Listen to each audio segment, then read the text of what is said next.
You know, it's interesting that I always find that presidents who don't make use of their spouses will learn later to regret it. It's good to see Melania Trump out a lot more. I think she should be, just like she should have been, used a lot more aggressively. What do you think? Oh, I completely agree with you. And you know, it's funny, since her interview with Sean Hannity, you know, it's gotten the most attention out of the interview is her hair color, right? I mean, I just finished reading an article over at The Cut that said Melania's hair, you know, color change. What does her blonde hair mean? And there's just been this fixation. I wrote that story. I'm glad you caught it. But yeah, you're right. But that kind of stuff, whatever you make of it, is all part of covering the first couple, right? And so she can't hurt it.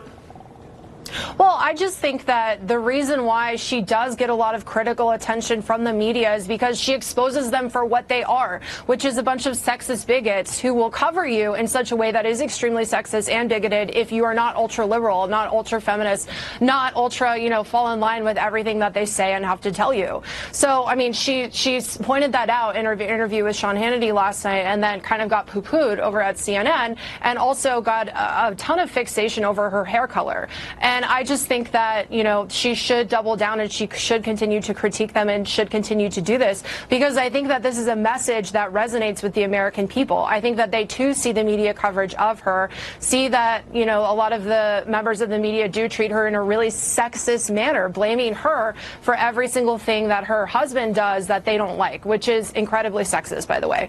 But when they pile on her for whatever reason, and it's fair game or they're not, depending on your point of view, or whether it's a Democratic couple in the White House or a Republican one, you know, would it kill them to balance it out a little bit? Right. I mean, that's the point. I mean, since her tenure in office, she has had no major cover on a magazine, which is astounding considering that she is a really beautiful fashion model. And I just think that the lopsided coverage in her and the lopsided sort of attention that she receives from members of the press, she exposes it just by being there. And I think the uptick in her appearances over the past couple of weeks shows that the East Wing is starting to really get that and starting to see that, listen, everything that she does, media are going to twist it. She puts out decorations in the White House. They're going to make it like it's some crazy dystopian, you know, message that it's not. So I think they're realizing that she needs to be out there in front of the cameras. She needs to, you know, put out her own message and say things from her own perspective and her own point of view. And I think that that's really a winning strategy. Earlier today, she went to Children's National and visited sick children and read out loud to them of A Christmas Story. I think that that's the kind of stuff that she should be doing, showing that she is human.